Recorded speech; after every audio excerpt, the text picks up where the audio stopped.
I'm thankful for that, as we ought to be.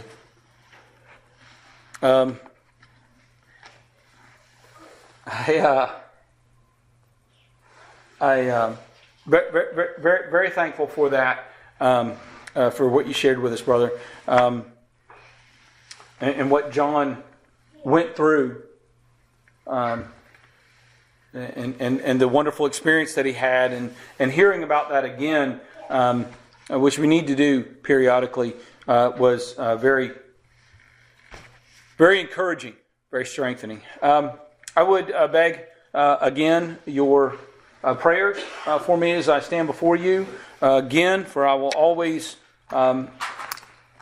remind you that no man can utter anything edifying unto the child of God except the Lord be with him. And what you shared with us, brother, was edifying, and so that means that the Lord is with you as well. Let's be thankful for that and pray the Lord's continued blessing. I'm not sure where to go this morning, what to share with you. This morning, when I opened my Bible just now, it happened to open to Daniel. And y'all might remember that I've been reading there quite a bit lately. But I haven't been impressed with anything, with much to share with you out of that yet. But I happened to open to it this morning. And since I'm not certain where to go, then I might go ahead and trust the Lord and share with you some of the things that we find here in the book of Daniel. I'm just looking for... Yeah, here we go. Daniel chapter 6, y'all. Daniel chapter 6.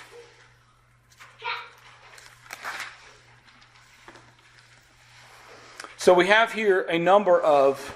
I'm going to take this coat off. A number of stories, a number of tellings, various events that have happened here in the life of Daniel. First of all, to give you a little bit of background, to remind you that Daniel is in Babylon.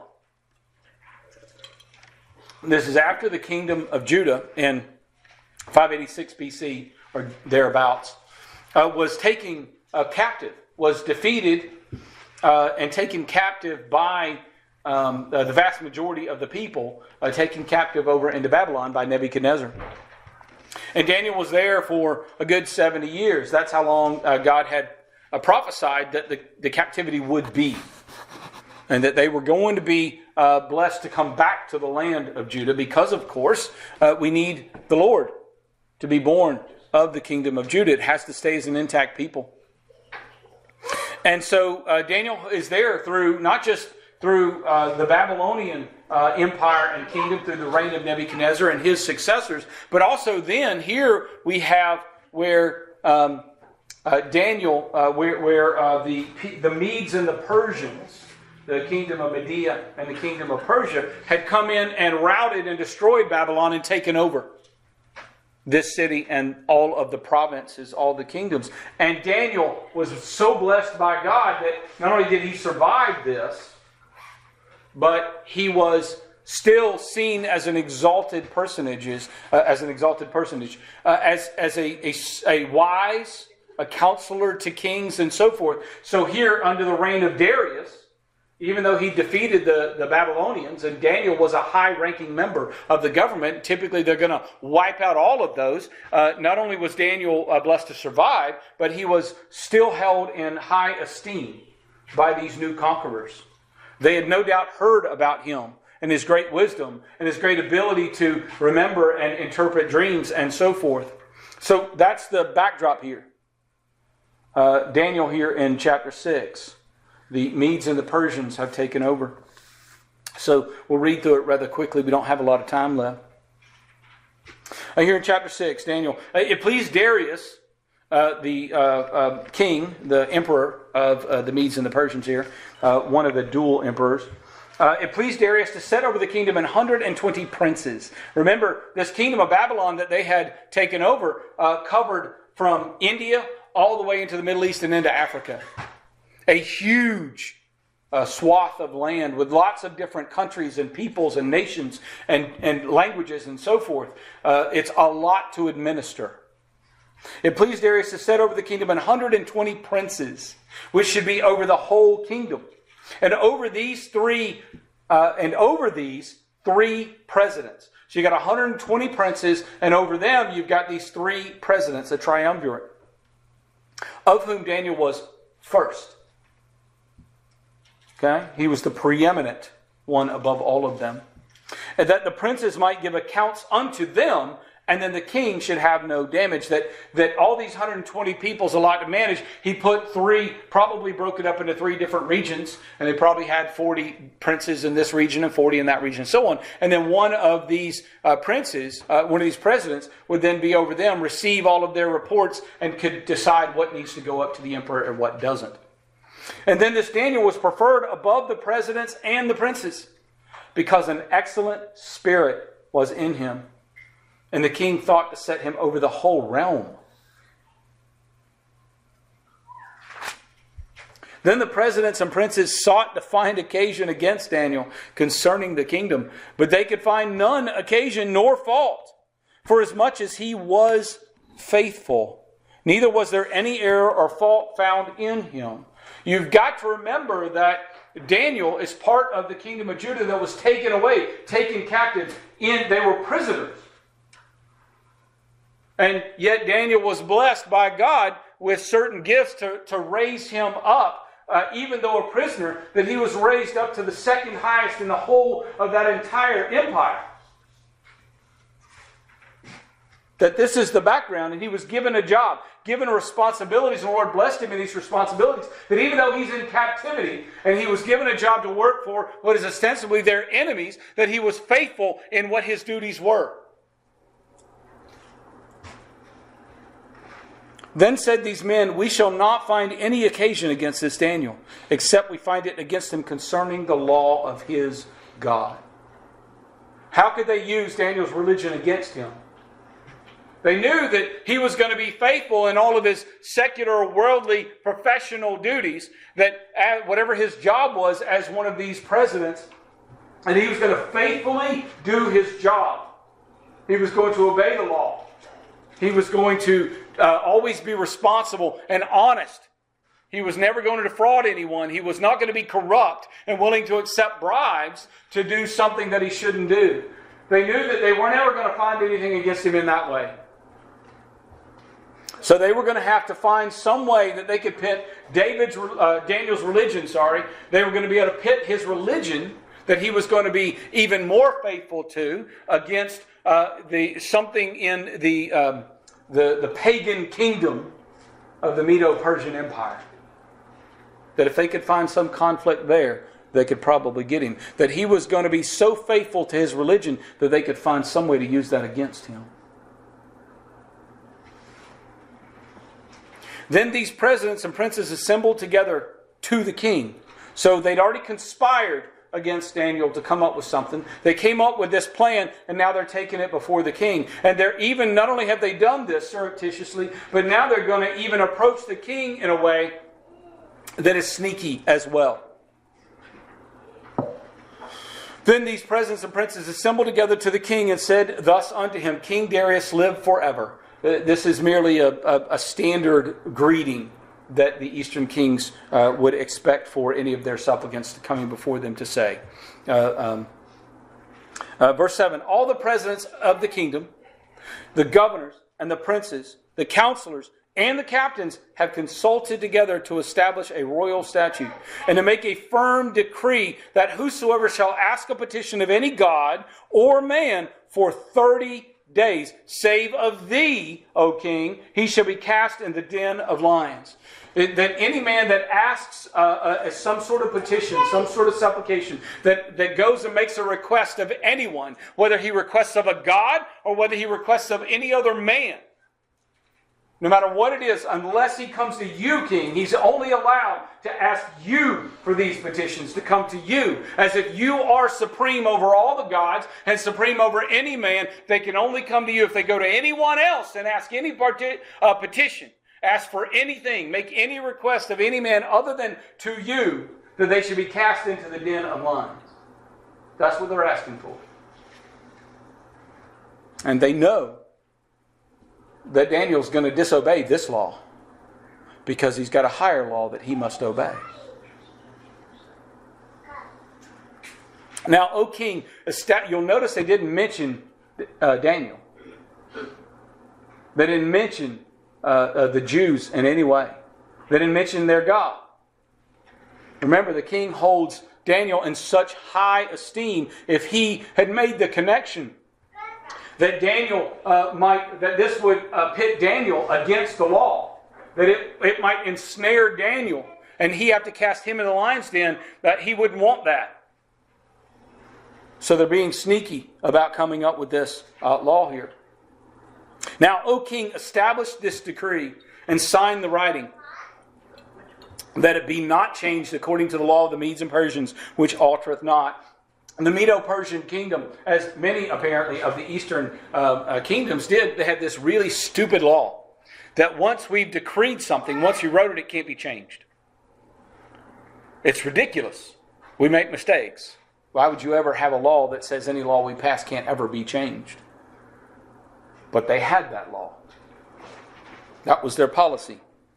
Wherefore King Darius signed the writing and the decree, so that it became law, that you can't, for the next 30 days, you cannot, among many other things, you can't pray to God.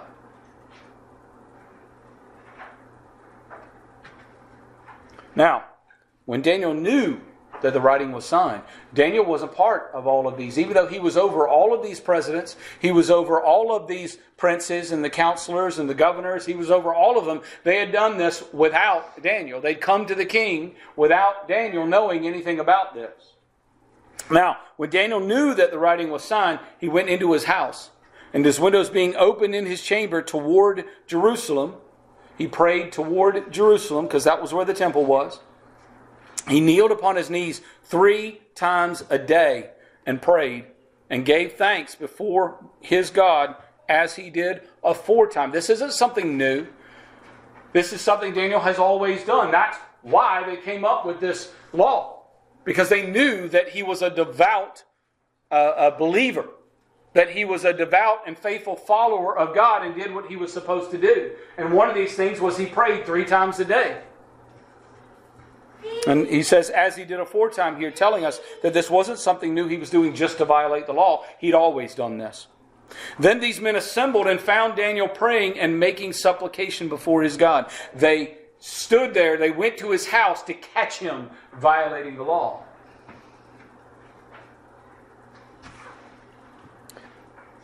Then these men assembled and found Daniel praying and making supplication before his God.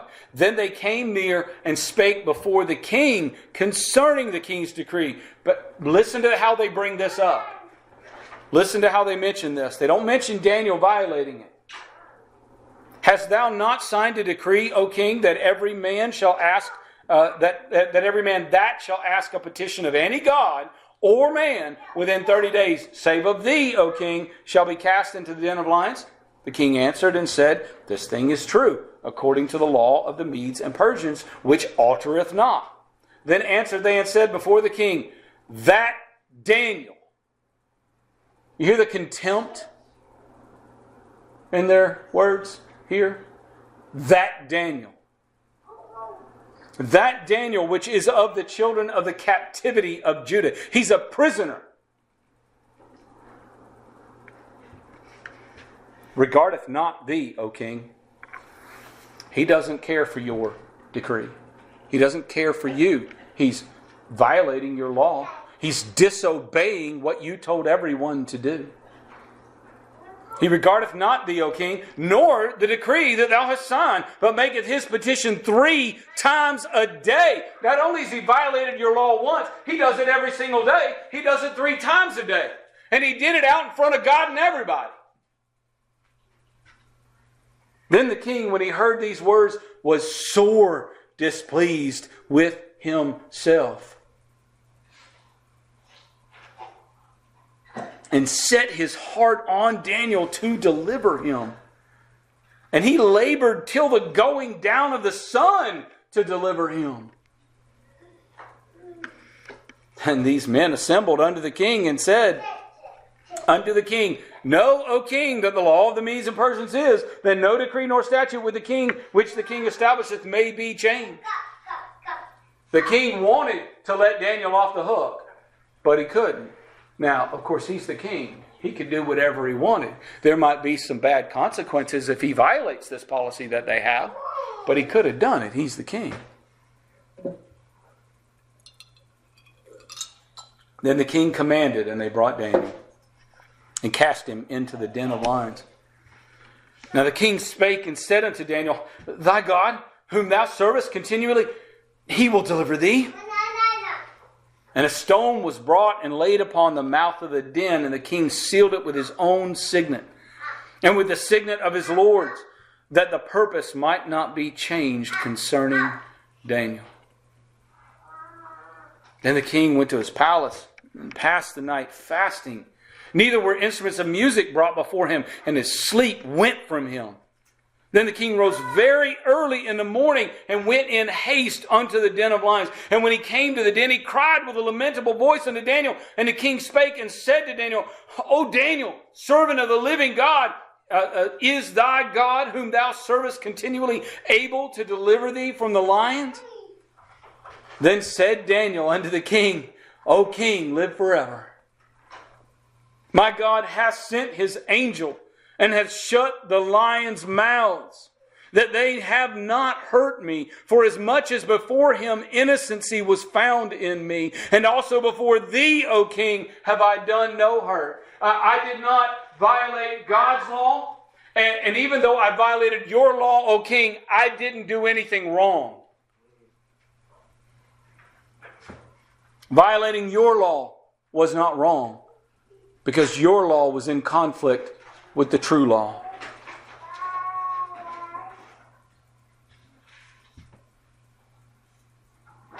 Then the king, exceedingly glad for him, and commanded that they should take Daniel up out of the den. So Daniel was taken up out of the den, and no manner of hurt was found upon him, because he believed in his God. And the king commanded, and they brought those men which had accused Daniel, and they cast them into the den of lions, them, their children, and their wives. And the lions had the mastery of them, and brake all their bones in pieces, or ever they came at the bottom of the den. Then King Darius wrote unto all people, nations, and languages that dwell in all the earth, Peace be multiplied unto you. I make a decree. He makes a new decree now.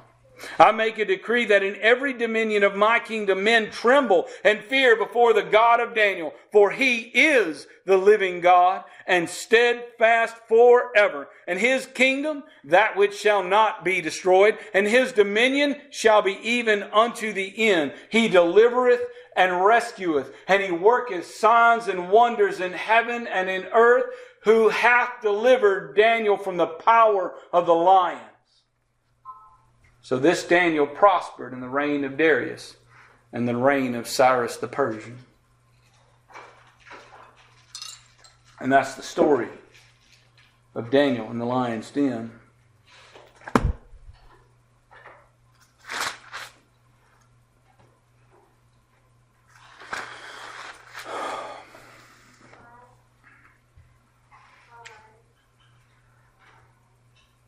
I don't know what it was like to be in that den of lions for Daniel. I don't know if it was completely comfortable the whole time. I don't know if at first maybe the lions were advancing on him and snarling and growling and making so as to assault him and hurt him. And then the Lord came to be with him. He says the angel of the Lord, but angel just means messenger. And if we go back and read about Shadrach, Meshach, and Abednego in the fiery furnace, that when Nebuchadnezzar looked into the furnace, he saw 4 men up and moving about, and one of them like unto the Son of God. So we don't know if it was one of the pre-incarnation appearances of Jesus Christ, or if it was merely an angel. But regardless, we don't know what it was like if there was a time of suffering before the deliverance, before the Lord came to be with him in the den of lions, or if it was comfortable the whole time. We don't know. But I think about these things. I think about Noah on the ark. I think about Daniel in the lion's den. I think about the three Hebrew children in the fiery furnace, and many of the other stories, the histories that we read about in the Scriptures. And I think about how these are lessons we can learn from and to apply to our own current day situations. And I know that our own current day situations, even here in the church, the most peaceful place that exists on earth, we still have struggles. We still have trials. Things are very difficult for us to deal with, even here in the church. That things aren't always sunshine and rainbows. That things aren't always peaceful and full of joy for us. That there are strifes that we go through. And even here in the church, that there are troubles and trials that we go through, and things aren't always enjoyable. And so I've got to think that, like so many of the other recountings that we have in the Scriptures, that there had to be, in addition to the joy of deliverance of Daniel when he's in there with the lions and with the three Hebrew children in the fiery furnace and Noah and his family on the ark, that there was labors that they had to go through, that there were difficulties that they had to go through prior to that deliverance. And so I've got to believe that it wasn't all perfect there from the first instant that Daniel was cast into that den of lions.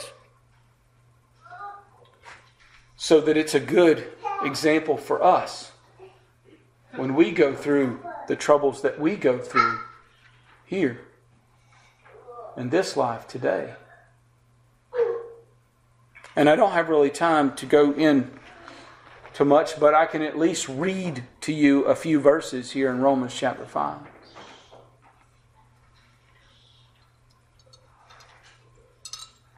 That I hope and I pray the Lord will bless to your minds and your hearts.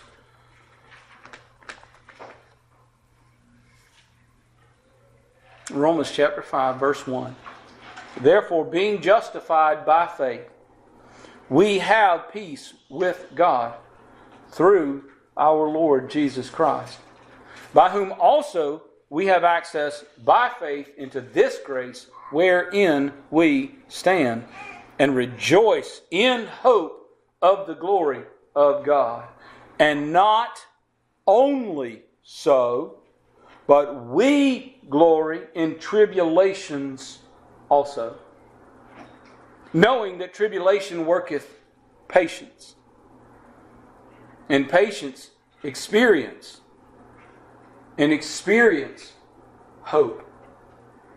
And hope maketh not ashamed, because the love of God is shed abroad in our hearts by the Holy Ghost, which is given unto us. For when we were yet without strength, in due time Christ died for the ungodly. And I think about Daniel in that den of lions. And whether there was a time before the Lord appeared there with him and took care of those lions, kept them away from Daniel. Whether there was a time of struggle before that or not, I've got to believe he sat there all night long, y'all. And if I was cast into a den of lions and there was some reason they weren't attacking me,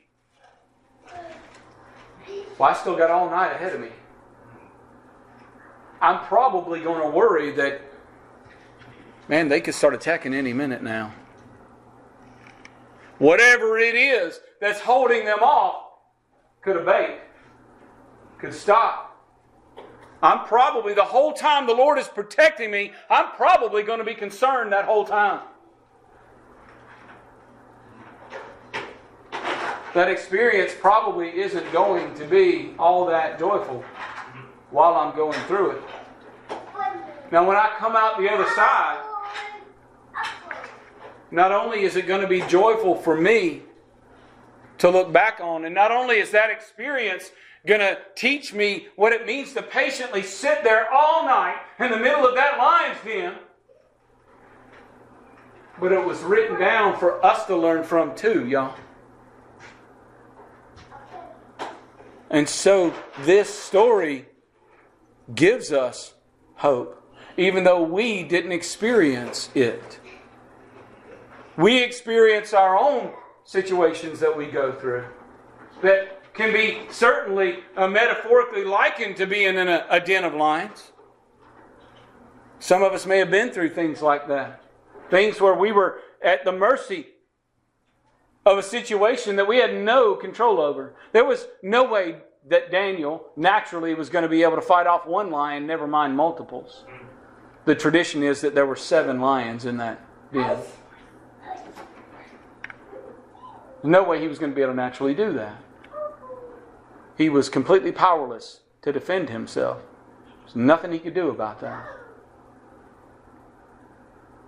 So he'd been through that experience, and that experience had taught him patience. He had to patiently endure it. No matter what he was feeling inside, he had to wait until it was over and just endure it. And that experience not only gave him hope for the future, but here's the lesson for us. We didn't have to go through it. But it gives us hope because it's written down for us to learn from. Does that make sense? One of the things that makes me think of, y'all, is the story of our fathers and mothers in the church. Their stories of their own lions' dens that they've been through, and how we can learn from them. Is one of the things that I've learned living 50 years now.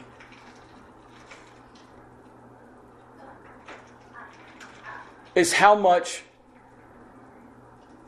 better, easier, I'm not sure, how much better it is to learn some of the hard lessons from others and not have to go through them ourselves. And so if we will but listen to our forebears, listen to those that have come this far, have, as you talked about, Brother Randy, the ones that brought us to church when we were small, the ones that fought the fight.